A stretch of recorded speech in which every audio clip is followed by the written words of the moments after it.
brunch with my people though. The homie Dyke just cooked up a feast and we bout to eat it, bro. Fucked around and has to mix the lobster with the poutine. Daddy is rolling blue dream, them boys got down a routine. It's Naptown culture, cooking 7 courses. Had to pass the torch and now I'm grabbing second portion. So sit back, relax, grab a drink and a smoke. It's Harder Brunch on the way and get prepared for the jokes. Whoa. Hi, and welcome to the Harder Brunch Podcast. I'm your host, Dyke Michaels. With me, as always, my co-host, Thaddaeus Mckee. Slappy, pappy, wank, wank.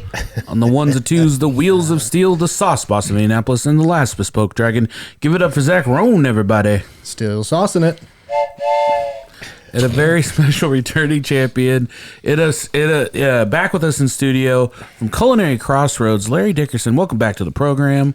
Hey guys, it's just great to be back. Yeah, I was trying to think how long ago was it? Was it a couple years ago? I can't remember last time that we sat down. Maybe I think it was 2 years ago, and I think it was fall because we did a squash menu. I remember the menu we did. Yeah, but I don't. Wait, was it like squash? Do you? No, I said that's one where I have to be more adventurous there on it because I know you can do kind of really cool things, but it's not one where I've ever gone out there and been that adventurous with it. But was it Oops Old Gourds? Is that what it was? Yeah, gourds, squashes. Yeah, I remember that. That was fun. Yeah. Well, welcome back to another. Is it technically fall right now? I don't know. I feel like it's we're summer part 3. Doesn't fall start like September 21st? It is like legally fall. I feel like we should renegotiate it because it doesn't feel like fall. Yeah, I was sweating. It's like second summer. Yeah, second. This is like 4th summer. I feel like we got another whole week of it too coming. Well, I don't know if you look at the forecast for this week. It's it's staying in the high 70s and sunny through this week too. We'll call it the settlers' summer. There we go. Why the settlers? Well, there's other terms for different summers, and I feel like this one's less offensive. Well, this one's staying a little bit more like a settler. Like this summer's like, hey, I'm here. Move out of the way. What if we called it Albino's Nightmare Summer? Wow, you made it worse. I don't know if you can speak upon for the Albino's albino nightmare. community. They've asked us to stop speaking for them. I was trying to think of a group that I could offend and no one would care about. They exist. In any event, yeah, it's great to be back. Thank you. Yeah, we usually search for a group to offend in the first 5 to 10 minutes. Please don't pull me into whatever you guys are doing right now. I want no part of it. I mean, this guy's hosting the food event of the year, so he can't offend anybody. World Food Champions. Oh, yeah. That's a great segue. Well, thanks.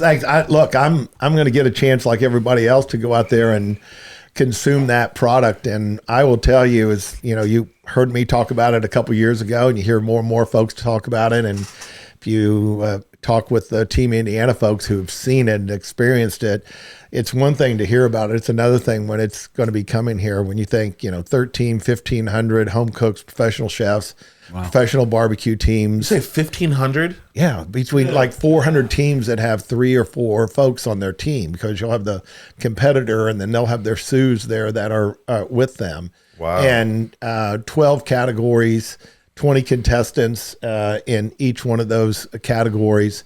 And then, with all the other bells and whistles and entertainment. And, the exciting thing about it, I know we'll dive into it more, was that, look, we're thrilled from a Culinary Crossroads standpoint and all the folks, yourselves included, who helped to set the scene. People took a look and we kept telling them what the value proposition was. And, they were smart enough in my mind to see that. And now we're fortunate that we got even more than we bargained for. It's a really, really talented group of professionals.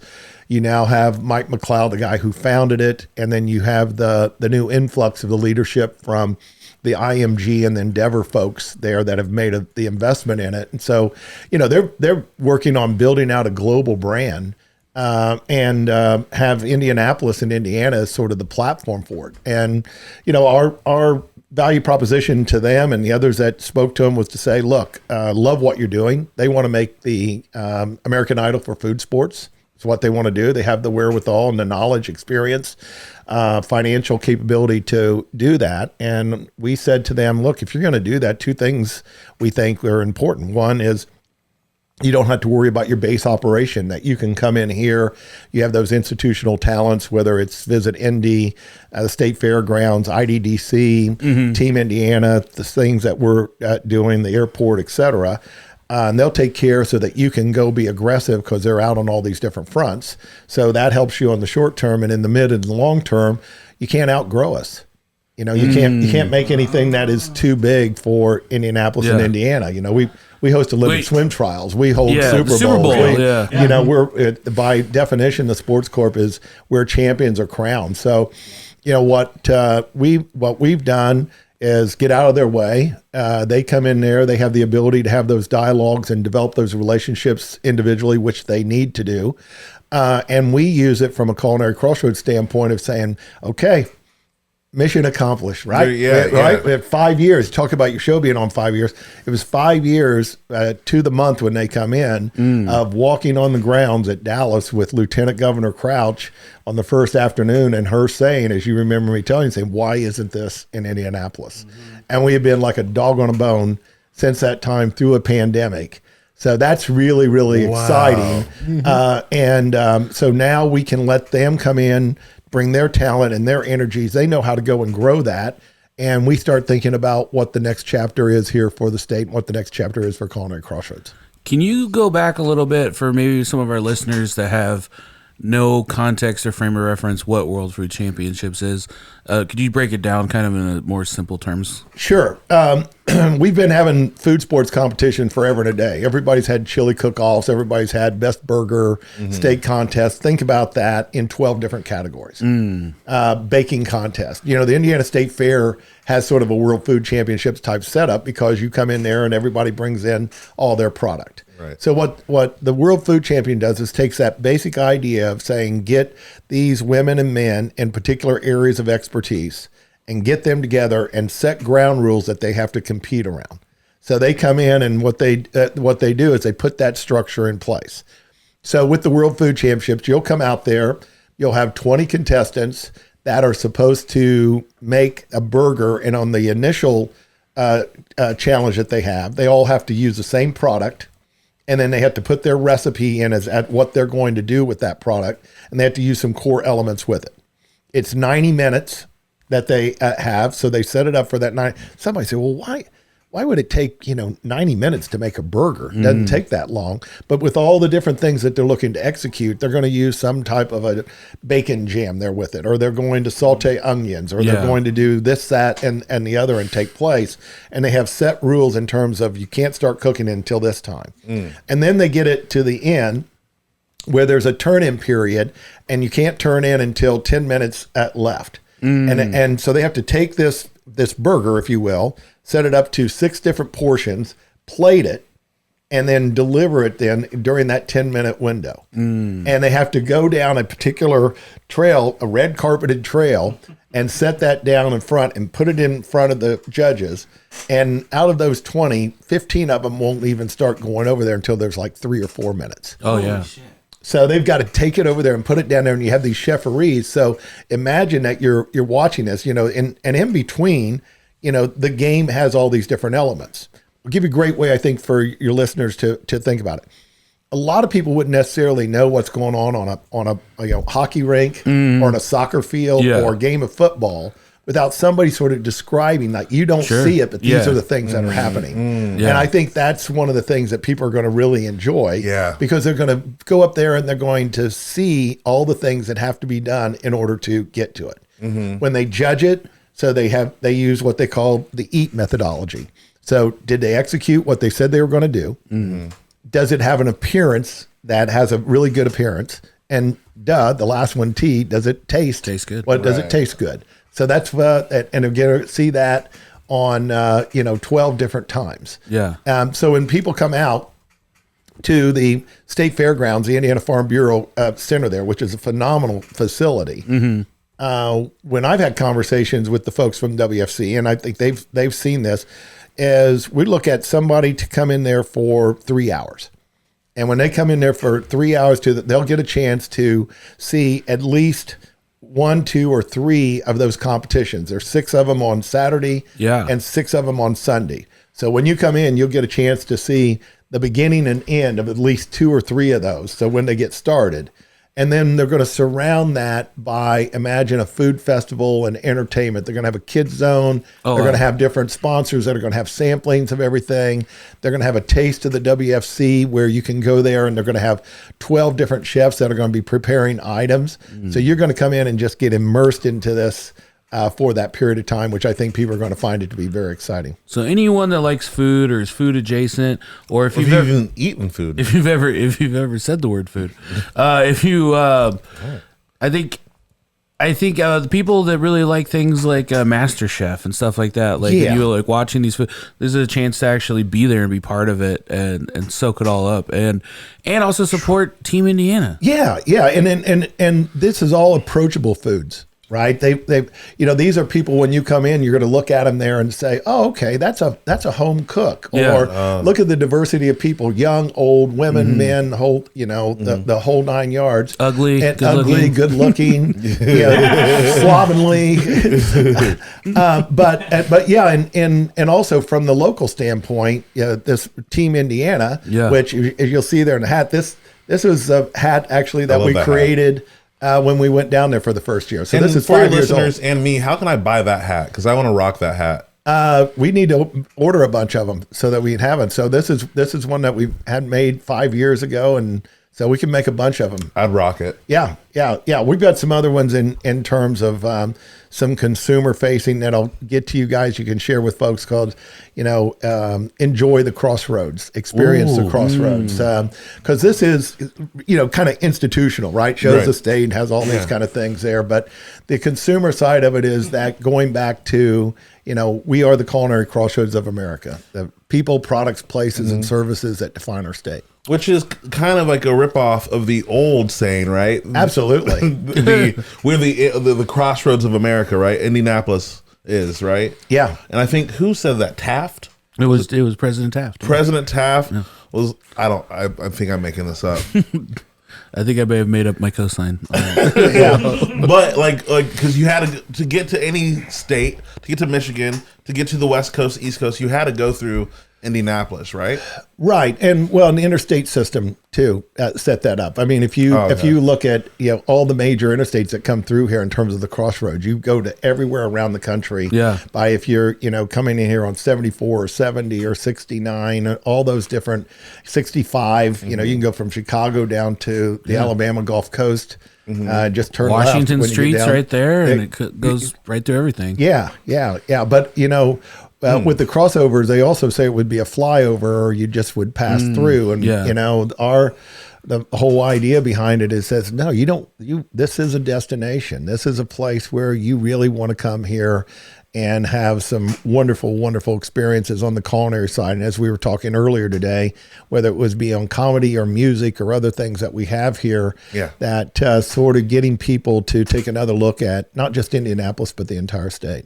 Absolutely. I think like taking a re-look at that, like people like you and, Dyke, like other my friends are just like bringing something to Indianapolis, or even showing people like there's a lot of other corners or hidden gems that you don't know about because you haven't got around. And like now that I've been to in Indianapolis for like 8 years, almost 10 years now, I see like, the beauty of that. I see that it has a lot to bring. It's not just a flyover state. It's actually a state that you could have a lot of fun in. Right.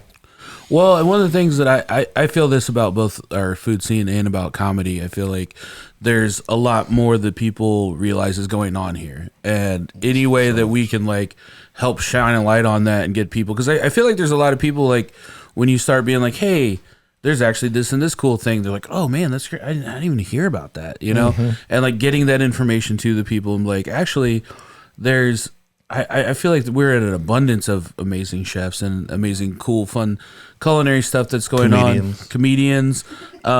We went to like this art show yesterday that our friend Rob Sloan had put us onto, and it was like an urban art fair. It was bigger than Butter. I mean, like size wise, like it was huge. They had rooms and rooms. They had people doing like murals outside and food trucks and stuff like that. I call it, I can't believe it's not Butter. Yeah. I like that one. That's a good one. But it also had this kind of like secret air about it. Like when I was telling people, like, I never heard of that, I didn't know that was happening, you know, blah, blah. I was like, man, there's so much cool stuff that's going on in Indianapolis. And like, that's the reason I know we're not flyover city, you know, like I know we have these cool things, but we need more people like you that are really good at matching up the cool thing that's going on with the people, you know? Well, thank you. And, you know, I think that we just, you know, lined it up at the right time. There's a number of moving parts that take place. I mean, you now live in a society that based upon advancements in technology and what you can do from a travel and logistics standpoint and what's acceptable from a professional career is that you have a lot more flexibility where people decide where they want to live, work, and play. Yeah. And, you know, tier 2 cities like Indianapolis, excuse me, like Indianapolis, which I think is probably one of the top 3 or 4 tier 2 cities in the country,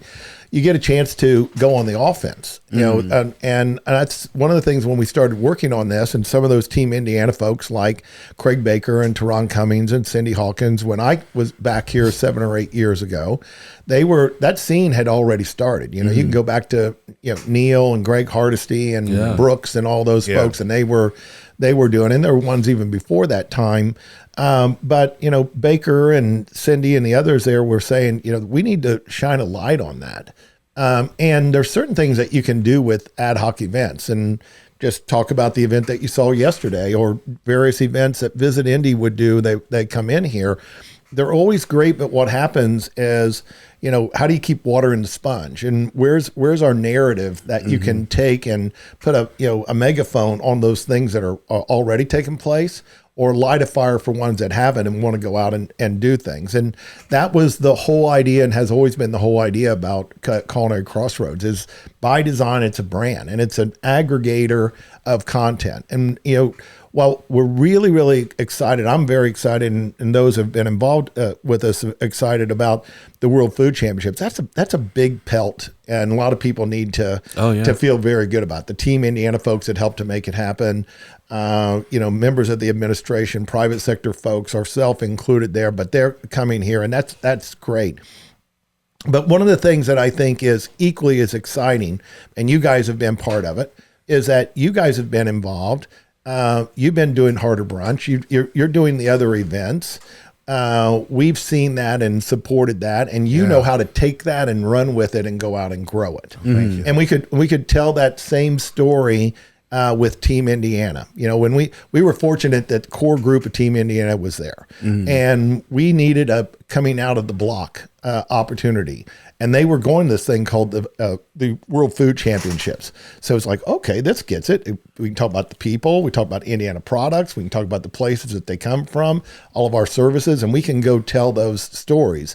And from that time, when they've taken off and going with that, and they got the attention that they so well deserved, then they're out there, and now they're 15 or 20 folks, right? They're out there. They're doing junior chef training that they want to do. They've created their own nonprofit. That's exciting. You can take another example of Tommy Reddick's and over there with Kelly's Fund and with Paramount Schools of Excellence, and what they've done with the Perfect Bite and what he's done with the Junior Chef competition. We're going to have 20 teams on that Friday morning of the World Food Championships that are Indiana students that are going to be competing. That's awesome. And, you know, those of you that know Tommy Reddick's and all the great things that he's done, he's like a dog on a bone, right? Yeah. And you get him on it, and he just takes and runs with that.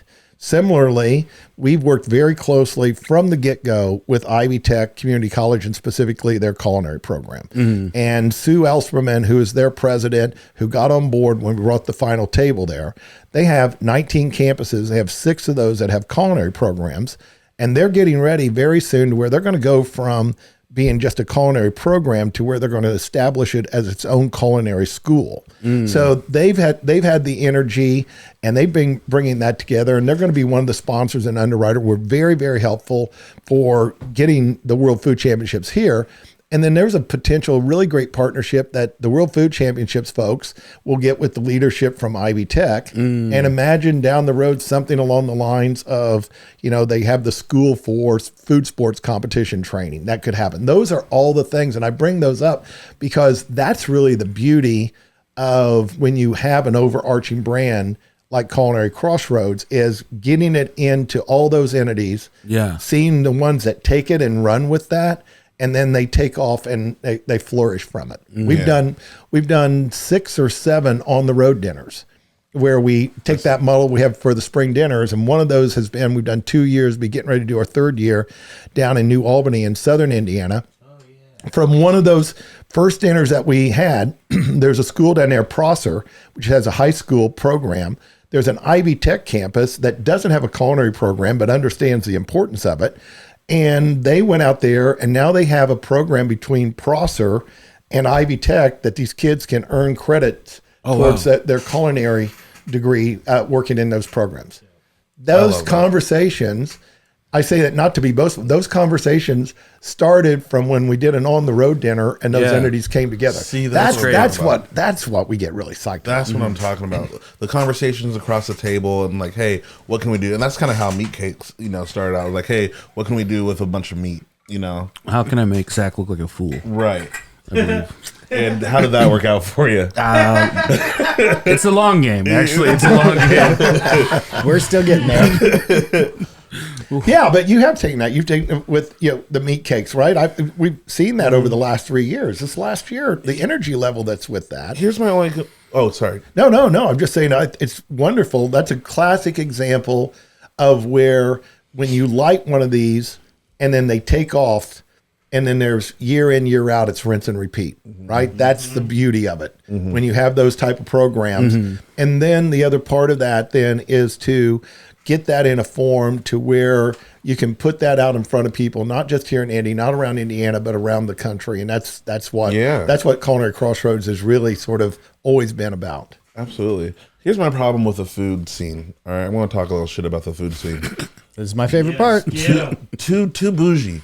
There's not enough room for. I'm going to just act like I'm simple. The people like me that don't know that much about food. There needs to be a discoverers category where we invite these people in to try new stuff and understand, or we don't make fun of them if they don't know how to say shallops or scallop. You know what I'm saying? I found a lot of the cooks that I'm around. They would rather laugh than to teach because they've been inundated in their This cooking. sounds like a very specific personal problem. Yeah. Oh, never mind. Maybe I just went on a rant for no reason. No, but there needs to be like a chef competition where it's called the Simple Chef, where you take people that have no clue about food and you just give them ingredients and see what they can do. They just make bad food. Well, it could be good. See, you can't look at it with a pessimistic attitude. I'm done. Yeah, you shouldn't be pessimistic about any of it. That's definitely important when you're making shallops. Well, people can get poisoned, I guess. So never mind. This is a bad idea. I think I'm with you on this. I would like to work on this with you. I think you would be a good Simple face chef of this, of the Simple Chef. Well, Can we have you doing like a big smile? I don't want to do simple. Anyways, never mind. But all I'm trying to say is I do like the food community. Any way we could teach people and bring people in, I think a lot of people just want to go to an event and be like, hey, I went to this event. But there's other tiers and other steps of teaching people. We did this thing called German Fest yesterday. And I would say about half of the people just wanted to go to a place called German Fest. They didn't know, maybe what a schnitzel was, or they didn't know the different types. They got some of those fancy hot dogs at that place. Right. But there's a learning category, and I think that's part of what you're doing as well.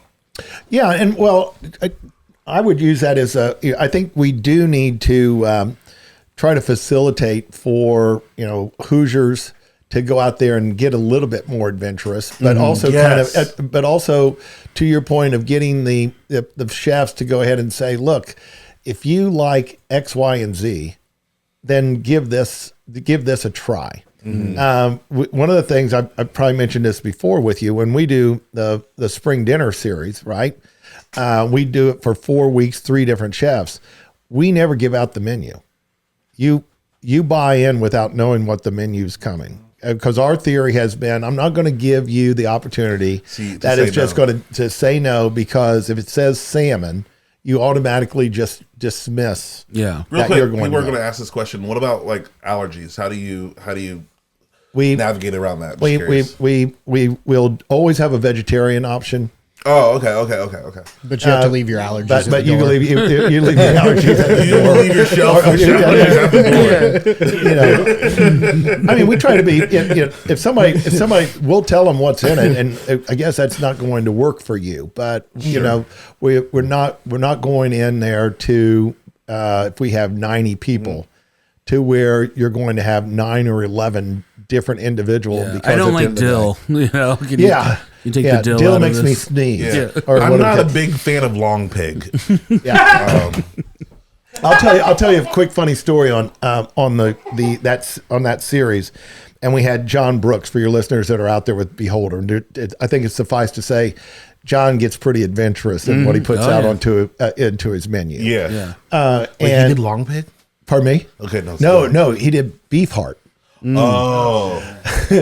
And we didn't have it, and our seats is sitting at the front, and we can look out there, so I can see all these people that's sitting at the table, and they've got the menu because we printed out that night, and you see people like bring there, and they look down at the dish, and then they look and say beef heart, and then they kind of poke at it to see if it's going to bounce back at Yeah. them. But then they would dive in and they would try it.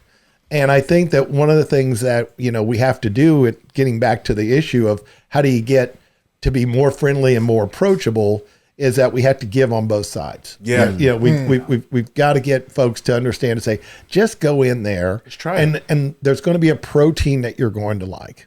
There's going to be some kind of produce that you can find. Right. Just go in there and give it and give it a go. One of the areas, and it kind of goes into, you know, one of the many things that I think that the state has going for us and why we really are the Culinary Crossroads, is that if you look out on these on the road, one of the things that's been so powerful about the on the road series has been when we've gone into those areas, some of those chefs are in small little towns just outside of New Albany or outside of Fort Wayne. And if we have something that is a really leverageable asset in the state, that is those small downtowns. We hear a whole lot of discussions about how we revitalize those downtowns, and people say, oh, you know, let's bring a new technology plant or let's bring a new manufacturer in there. And then when those manufacturers come in there, then the lifestyle will change. And then maybe somebody will think about putting a restaurant in or this, that, the other. We believe, and actually we're getting ready to do a little work to see if we can validate this, that you kind of flip that on its head. Because if you can go into some of those small towns, there's a small town outside of Lafayette called Wolcott, Wocott, that has a restaurant called Roots.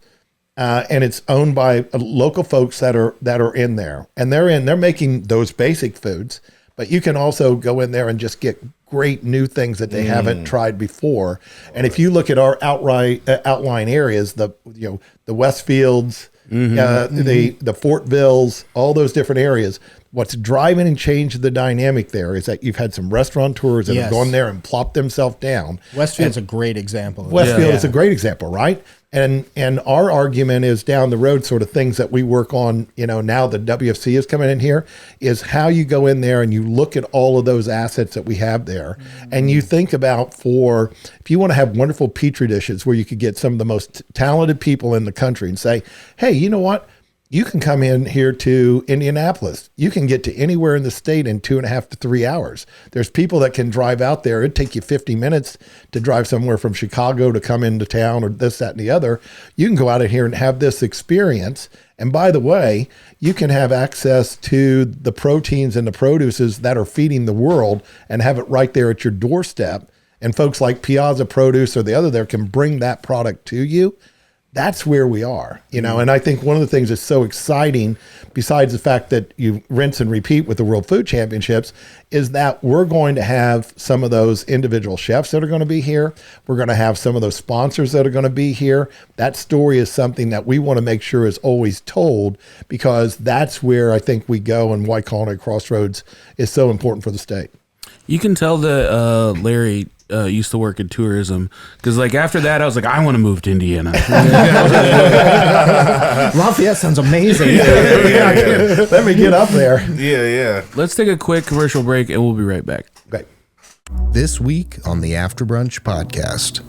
Oh, Jim Crow. I've never heard Jimmy rigged. Yeah, I have. Have you? I feel like that was like, well, I guess we shouldn't say this anymore. So we're gonna say Jimmy now. This Yeah, it's episode. switched to the 80s. I You think. can say Jimmy or Rig and still get a pass. Yeah. Yeah, you can say I say Jimmy Rig, but I didn't realize. I've always thought of Jimmy as white I always thought Jimmy is like a non-racial placeholder. or Ukrainian.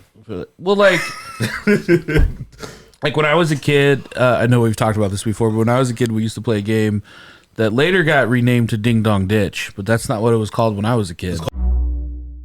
Join us at patreon.com/Harder Brunch.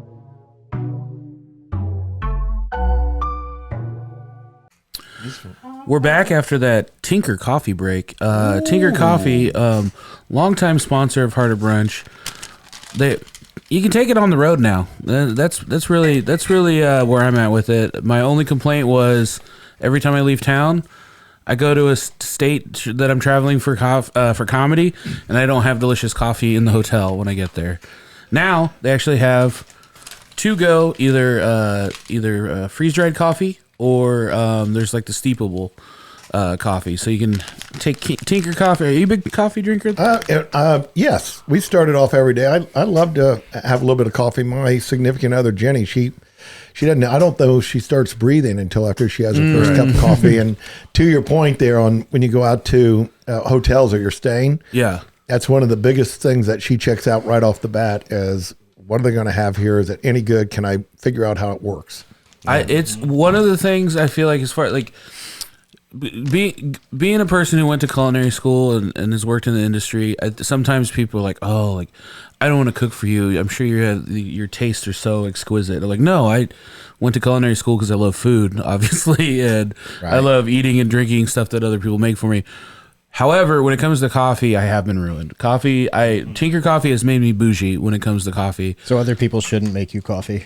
Not if it's not Tinker. No. There you go. Yeah. Not if it's not Tinker. Not if it's not Tinker. That's the I like line. that. I like the name of this Tinker Coffee too.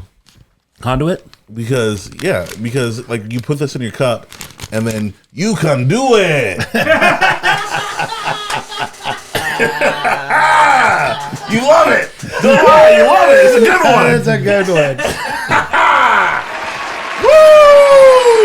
It's going to be a good day because you can do it. Man, I wanted to hate it so bad, but I couldn't. Yeah, you did it. Once Larry yes-handed it, I was like, we're in now the trouble. guest says it's okay. We all got to be on board. Yeah, come on. Yeah. Come on. You guys. fed the Mogwai. Now you deal with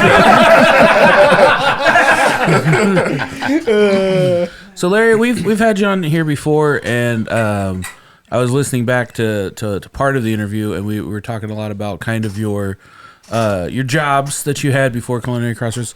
I wanted to go back even further and kind of talk about your, I guess, personal relationship with food, and like because like you're a person who is a big advocate and a big proponent for the Indiana food scene and all these chefs and all these people. But like, what has been like your evolution of food? Like, were you always like an adventurous eater? Did you start off like, has that grown? Has that changed with your connection to being involved with Culinary Crossroads? That's a great question, and there are a lot of connection points there that sort of hit me at the core. I grew up in small town, Middletown, outside of Anderson, Middletown, about 4,000 people, and mostly farmers that are around the area or folks that worked for the manufacturing industry, specifically the automotive industry. This is at a time when Anderson had 75,000 people, 20,000 of them were working for Delco Remy or Guide. So you had a lot of these Midwestern folks there that had these great jobs. Yeah. And the lifestyles was, very Norman Rockwellish.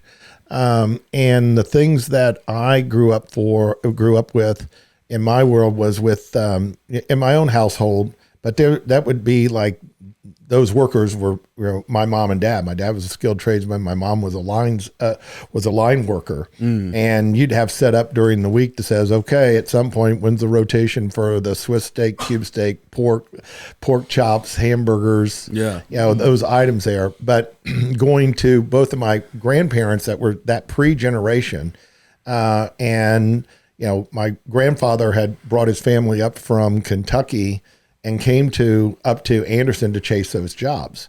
And he had said he could have survived in Kentucky because he could go out and grow or hunt for anything that he needed. And also was a guy that really was a very, very good cook.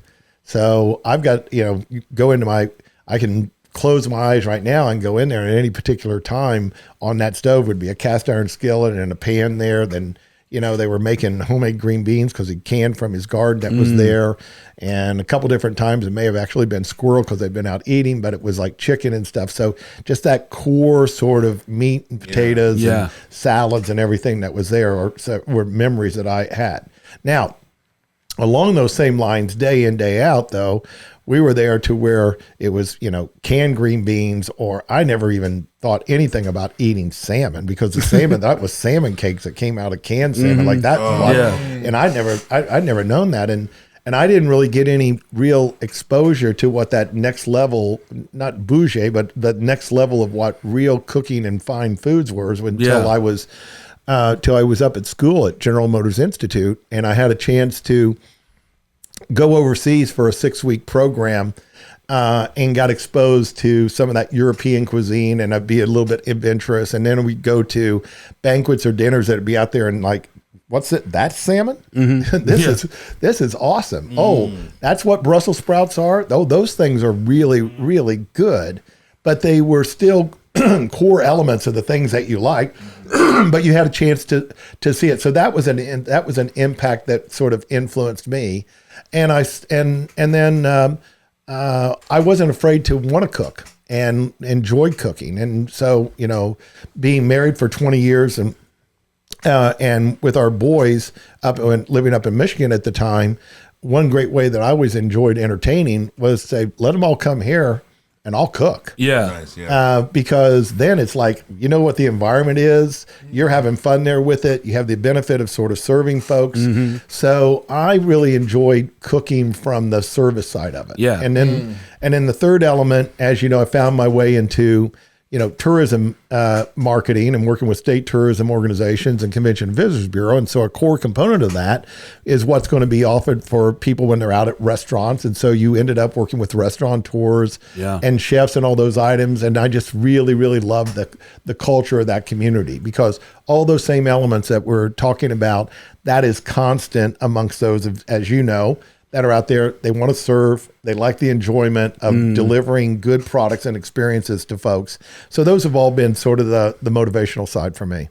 That's awesome. And man, at the end there, you're like, I just feel like, restaurants really do kind of like restaurants really are like the skeletal structure of a city, like when I travel and I go to a new city, I'm like, where's the best place to eat? And like, I don't want to hear Applebee's, like I don't want to hear like we have a really good White Castle. Like I want to eat at the place that the townies eat at, like I want to we just got a sponsorship from Applebee's. So can you? Let me run that back. We love Applebee's around here. Applebee's, where you could be family or friends. Applebee's, fight or flight. Applebee's is the best place to suggest.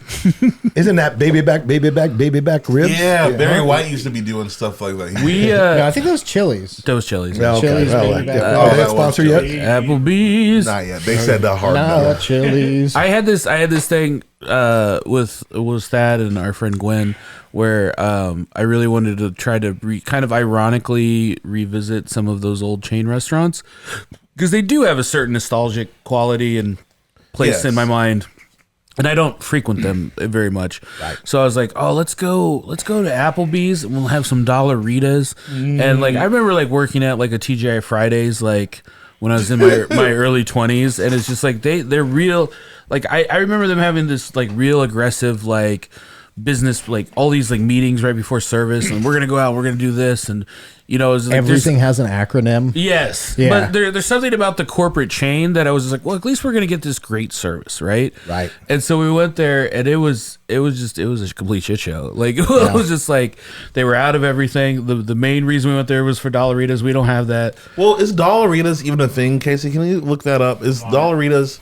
Because the Dollaritas actually sounds aggressively dangerous. Yeah, it does. For $20, you can completely fuck your day up.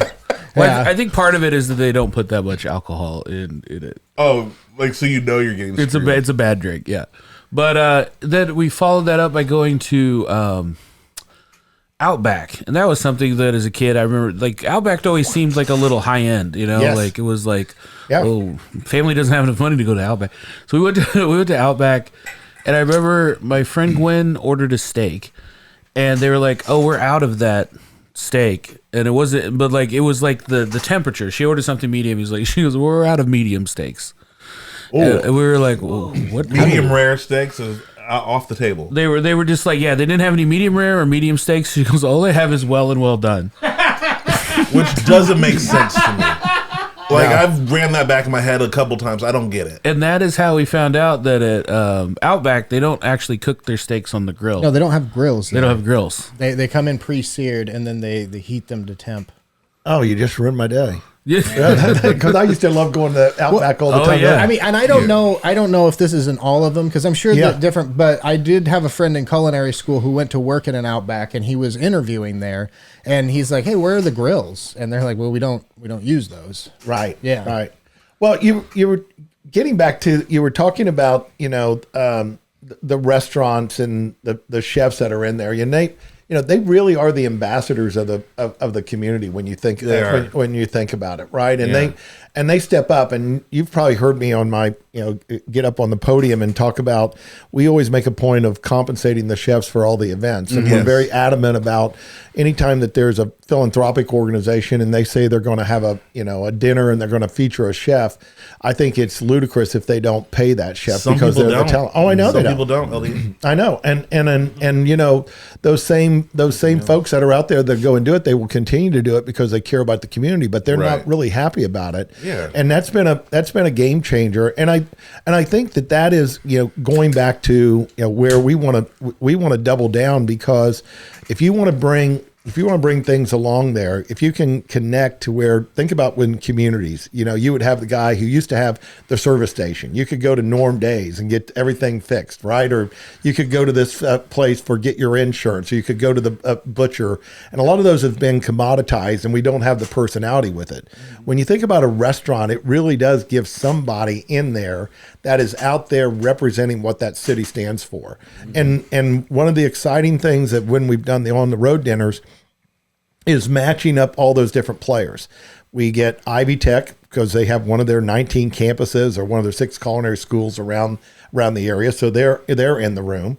You have 3 restaurateurs or their chefs from the owners that are in the room. Mm-hmm. You have the local Convention and Visitors Bureau that by definition is out there promoting. And usually you'll have 2 or 3 of the institutional players, whether that is a healthcare provider or a financial institution or a manufacturer.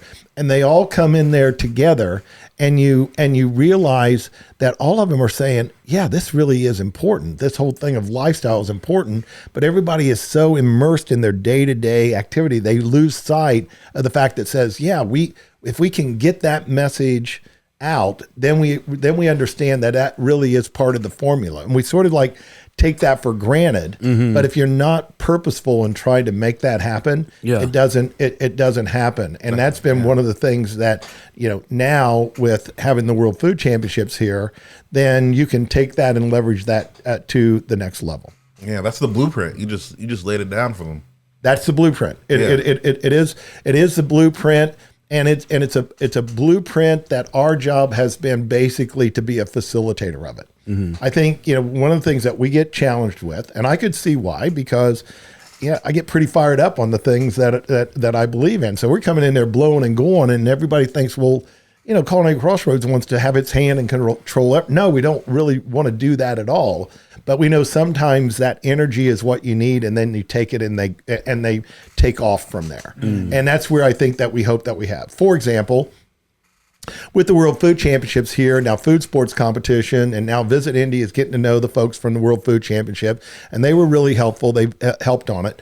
They have week in, week out conventions from people all around the world coming here. Imagine when you bring 30,000 firefighters that are in here. What's one of the most highly recognized and appreciated? That's the house chef that's in there. They now can build that into their programming. That part of when those firefighters come in is that they can have the National Firefighters Food Sports Competition and identify the best chef. That's where such a good idea. That's where they go. They have 70,000 FFA folks that come in here. So now what happens is that if you go out and you're marketing from Visit Indy, you come in here and say, by the way, you come in here, we have all this great city. And did you know that, we're the host of the World Food Championships, that we're the food sports capital of America? Keep telling everybody that, by the way. We are the food sports capital of America. And now they take from that asset and they leverage it as part of a differentiator of what you offer when you come to Indianapolis for a convention and conference. Isn't that cool? Yeah. Well, you're giving too many secrets away. No, I want to give them that. Our whole idea is to build it and give it away. That's been the whole plan. I'm just saying this isn't going to make it to air now. You've given out too much information. We're gonna have to execute Casey. Loose lips over there.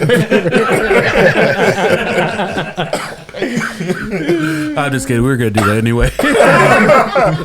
The double down. Oh man! And you know what? This isn't for you, Ellie, but this is to the listeners out there. Always add comedy type stuff to food. Absolutely. We need to eat as well, and I mean that in both ways. All right. I think it's time for the Smoking Goose brunch breakdown. Here it is. Smoking Goose, located at 411 Dorman Street.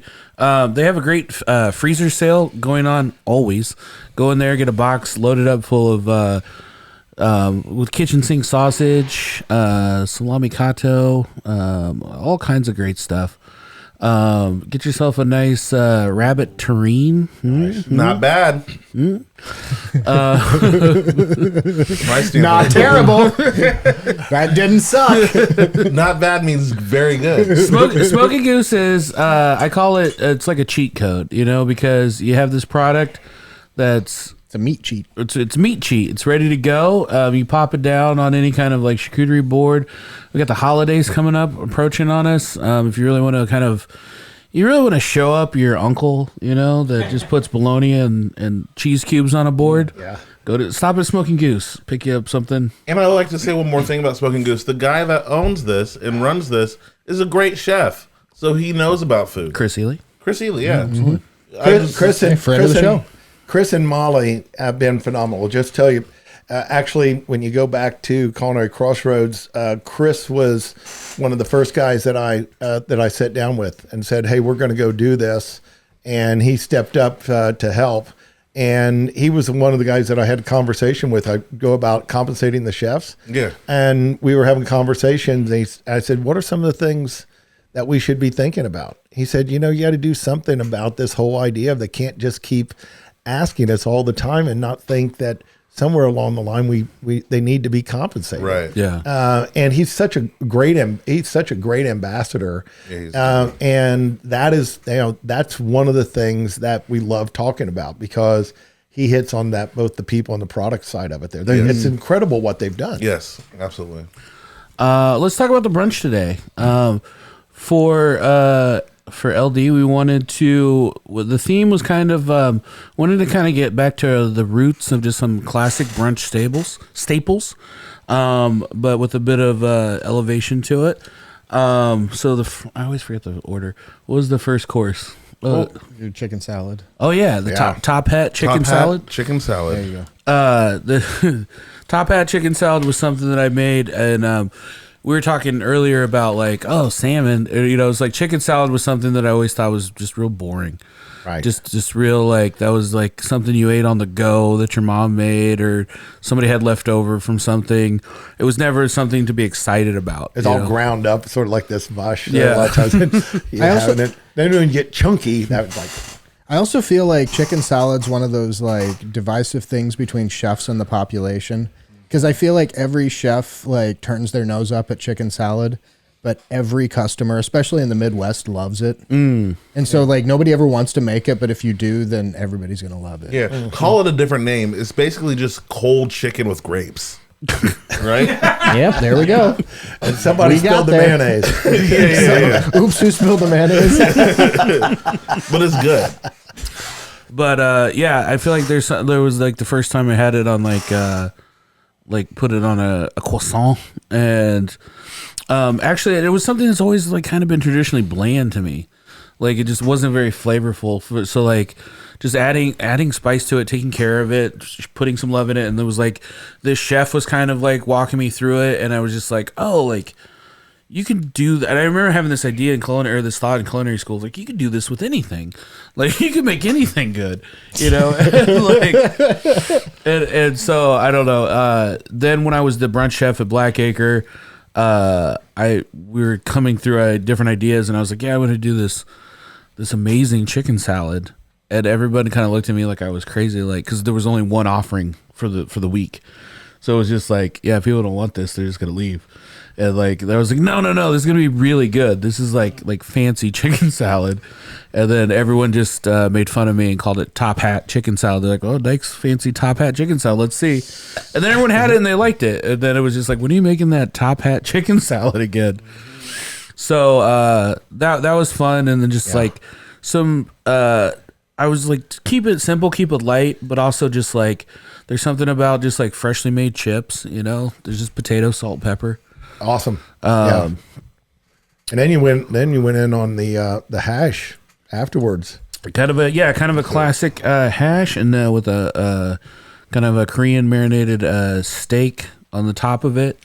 Oh, is that what that spice? We were trying to figure out what that spice was. Yeah, I was telling you, it had just a little bit of a smoke flavor there in with it as well. It could pick up, but it was really. Then you had sausage. Well, there was a lot of smoke flavor in the kitchen, if you remember at one point. Wait, did you burn the kitchen down? There was a lot of. It got smoky for a while. Have you ever seen the ceiling darken as you cook? yeah. I saw it change color. Like, oh no. That's what happens when you don't have an industrial exhaust fan. Home exhaust fans are garbage. Yeah, they're for show. Yeah, they're for show. They're not easy. With my home exhaust fan. Especially your home, Thad. Listen, they get overrun pretty quick. Yeah. And then the next course was the chilaquiles. Ooh, that had some kick. It was so good, though. It was good. It was so very good. Flavorful. I sweat my butt off. It was. I had to cut it down a little. It was. You cut it down? It was That was cut spicier. down? That was cut down. The first one lit me up, and I was like, "Well, I can't serve this." So I cut it down a little bit. That pomegranate, isn't that what you brought out? The pomegranate juice? Yeah. That was really helpful in taking that heat and just taking it and flattening it out to get ready for the next bite. I don't know if that was by design, but it worked. That's great. Yeah, it was kind of like a magic trick almost. Yeah. I made these a couple years ago for the show, and I think I'd only had them like in restaurants. I don't know if I ever had it like at home.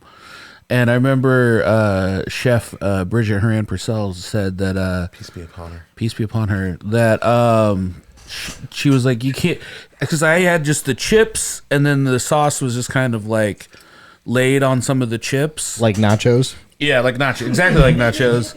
And she was like, what is this? And I was like, it's chilaquiles. She goes, like, this is not how you make chilaquiles. And like we had this whole big debate about the chips. They had to be Tossed in it. Yeah. And I was like, well, then they'll be soggy. Yeah, that's kind of the...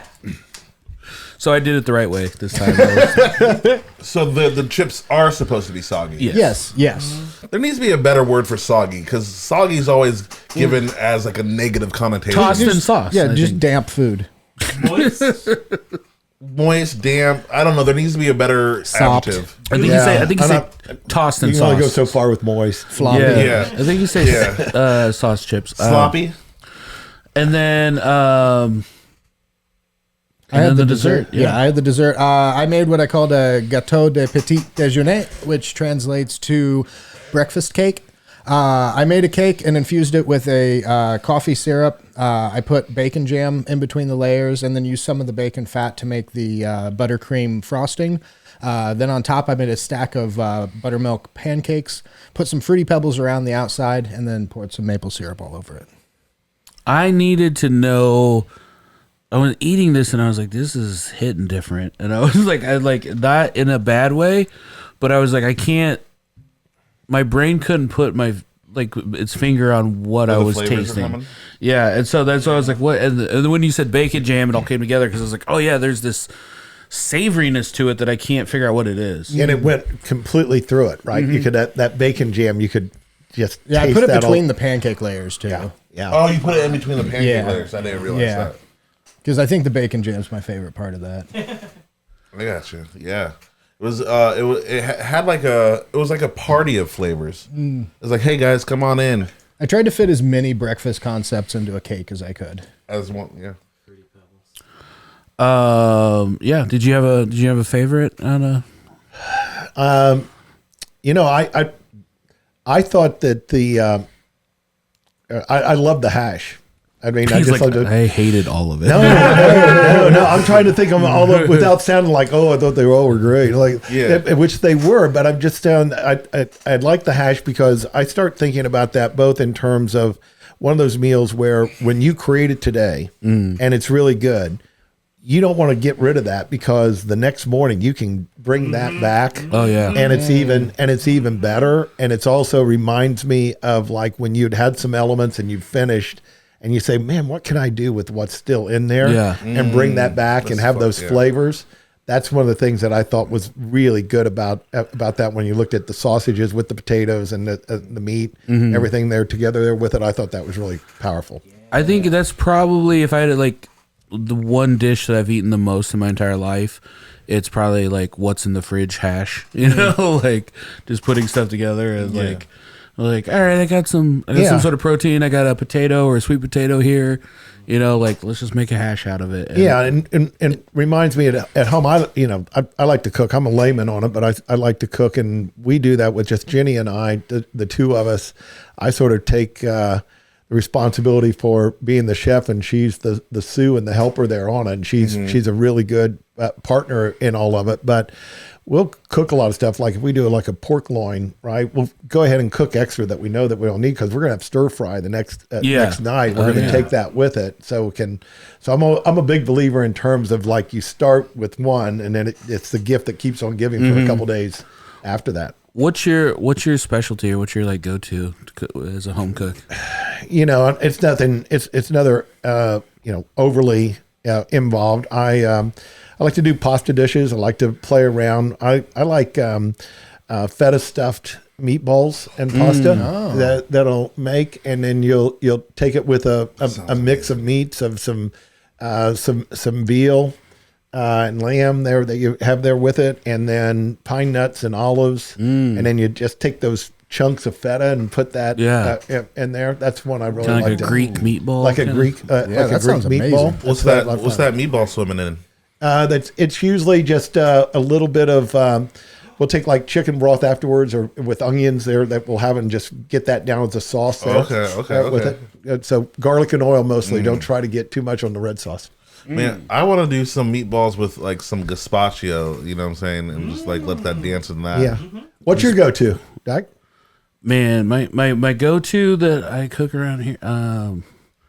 What? I don't even know. Yeah, Because the thing is, you're not wrong. Casey said dog food. With Man, that is actually very accurate. Yeah, I make my dog's dog food from scratch, so I'm kind of constantly in a cycle of like, and I make it in a slow cooker. Yeah. So like people come in, they're like, "What's cooking?" I'm like, "That's dog food." I like to make chicken thighs in a whole different way. Oh yeah, Chicken thighs are so You can do so yeah. much there with them, and you go up to a little plug here for Kincaid's that I think they have some great product that you can go up there and get them to keep the skin on, take the bone out. Yeah. So really? You have skin on, bone out on them. It's really, really great to have, but they're always fun to play around with. I did some the other day where I tried around with a little curry rub there for it, and so I'll get on there and say, okay, what's supposed to be in there? Because I don't necessarily know just instinctively of all the different spices that come together. But if I follow it the first time, then it can kind of get a feel for here's how I can riff off of it later on. You'll see patterns. Okay, this is always in this. Like usually when I look up something to cook, even like week to week, I'll look like, how do I make this? If it's not something I do all the time, I'll look something up.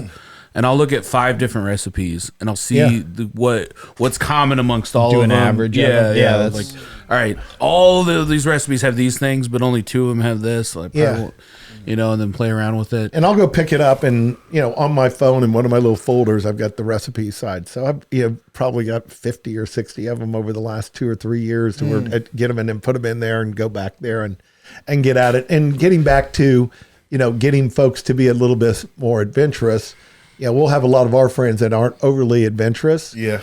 But you just make it, therefore, and put it in front of them. Yeah. You don't tell them. You don't tell them what's in it, and then all of a sudden they try and say, "This is chicken." You just go from there. Yeah. You like chicken? Okay, go in there, and then they'll. What's the they'll take a little most bit. exotic thing you've ever eaten? Nothing over the really over the top. I've never eaten some of those fish to where if you eat the wrong one, it'll kill you.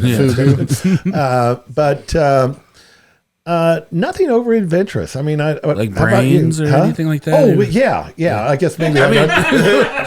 Brains. Yeah. I eat brains every morning. Brain breakfast. Yeah, what's a day without brains? What's yours, Dyke? I mean, honestly, it's the same thing. I guess what I said, I said exotic. What I should meant is adventurous. Yeah. Because there's if you grow up eating that sort of stuff, you're just you don't even think about it. Right. But I grew up eating cow tongue was a staple of my childhood, and then I quickly realized it wasn't part of everyone else's childhood. But it was that was almost if we had a special event, we were either having a lobster dinner or cow tongue, and to me, they were both on the same level. Right. Right. And then I got older and was just everyone doesn't eat cow tongue. Then I was Right. man, nobody eats cow tongue, hardly. I want to hear Zach's. Zach's been all over the world. So, what's your most adventurous thing? And if it's illegal, you have to tell us. I think the craziest thing was the raccoon. Oh yeah, we all ate that. The raccoon I want to pie. change my answer to raccoon Yeah. pie. I think that was. Well, that was it. we ate raccoon here, and it was delicious. It was in a pot pie. Yep. Zach made it, and Yep. Zach knows how to make food taste great. But there You had to was separate the fat. there was It's a like deer. The fat's really unpalatable. there was a mental part of it. Well, one, he put paw prints in the top of the pot pie. Oh yeah, I did. There was a mental. Every time I'd take a bite, I would kind of think about what I was eating, and I'd have to slowly kind of But it was good, and I'm glad I didn't know this till after the fact, because I was like, oh, where did you source that raccoon from? Did you go to Kincaid's or something? Who carries raccoon meat? My dad got it from a farmer. You got it from a farmer? Yeah, I mean, it wasn't like he was farming the raccoon. The raccoon was a pest. Yeah. Yeah, and people would say adventurous It was or free range. adventurous or disgusting, but going back to my grandfather's house, that fried squirrle. Yeah, my grandma used to do oh my God, squirrel. fried squirrel. Yeah. Oh my God, yeah, fantastic. What do you dip it medium in? rich? It's all fried up like chicken there with it, and you might they'd have hot sauce on it or whatever, but just okay. just Not think a lot about, of meat though, right? Not a lot. No, You like a pigeon. a little bit, but that's was pretty adventurous. But I mentioned beef heart. Some people would say that's really We used to do adventurous. that my grandfather was a butcher and my dad was a butcher to get himself through school and stuff, and so we used to do beef heart every Valentine's Day. He'd bring it home and roast it up, and then we'd slice it. But yeah, I don't know. Another one would have been snapping turtle. We did turtle stew once with snapping turtle. Turtle soup. Yeah. Oh my gosh, I love it. It's fantastic. Anybody mess around with any chitlins? Oh yeah. I've had chitlins at functions before, gatherings, family gatherings or whatever. So, but I've never Zach pulled up prepared to the them. function and he ate some chitlins. Well, I feel like that. livers that's a and bull. gizzards, right? Yeah. Oh yeah, liver. I mean, livers. I love liver. I will eat liver every day of the week if I could. If it didn't give me, Give you what? Well, I mean, you can mess around and get vitamin A poisoning, get overdoses on some of the vitamins. When I was working for Gomez, one time he comes in and he had gotten 9 pounds of liver given to him, and he was like, make something with this. I don't know. And I remember we made a smoked Braunschweiger out of it. Oh my god! But it was one of those things. I'm not to pat myself on the back, but it turned out phenomenal. Like it was like better than I expected it to be. And then I had never smoked one before too, so it was just so good.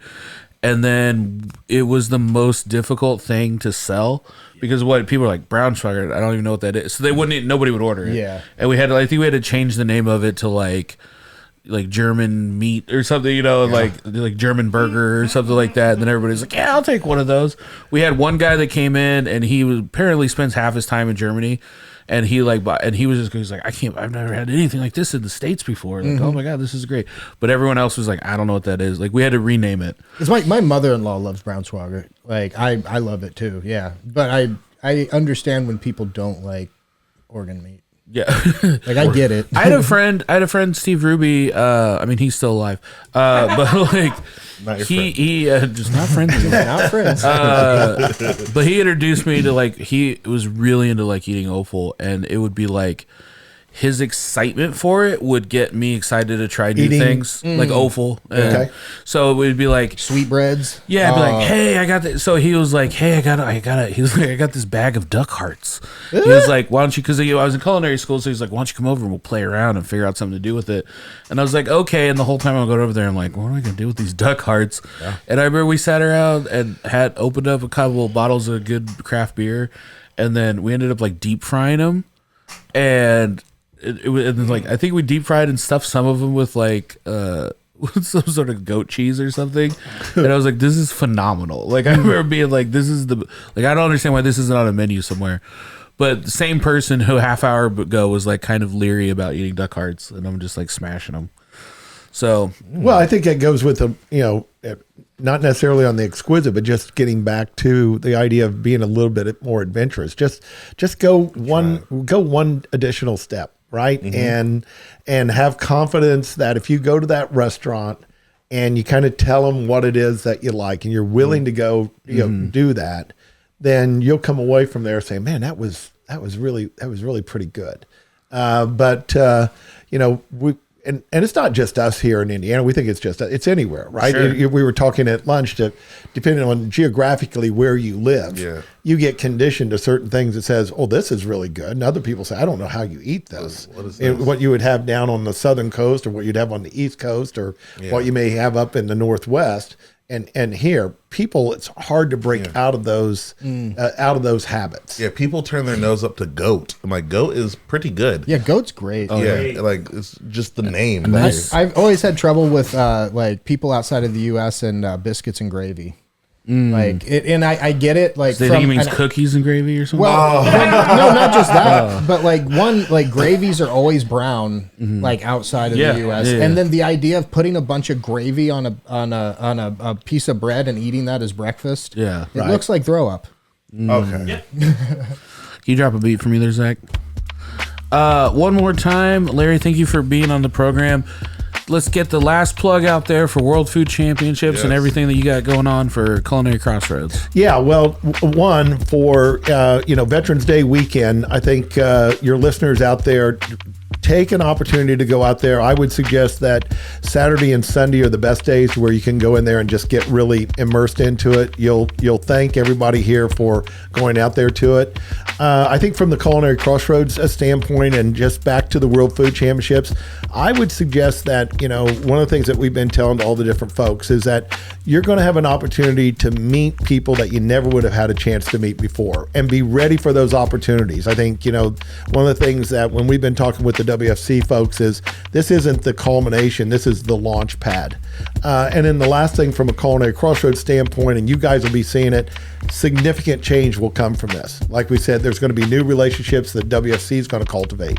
You have a whole new administration coming into the state. No matter who wins, there's a new governor, there's a new lieutenant governor, and you're going to reshape the way they look at all these things, including tourism and promotion. So we're going to spend in our time in leveraging that. And in addition to that, when you look at Ivy Tech and moving on to a culinary school, there's a vacuum to be filled, not just here for the state, but here around the country. And I think we've got an incredible opportunity there with Ivy Tech. And the last thing from a Culinary Crossroads standpoint, if you heard it before, take it when you're describing. If you're talking about a great restaurant, you see like you've got Smoking Goose, it says it shouldn't be any surprise because we live in the Culinary Crossroads of America. And that's the whole idea, is to take that brand and give it away for everybody else being able to take it and run with it. Daddy's Jake. Man, one, I just want to say thank you, Upland, for the beer. I'm really loving the Ray. It's good for my body. My doctor's like, hey, what have you been doing different? I was like, I've been drinking Ray. And my doctor's like, keep it up. Keep doing that, man. And you know what? You guys can find me at some comedy shows here soon in Indianapolis. Zach Roan.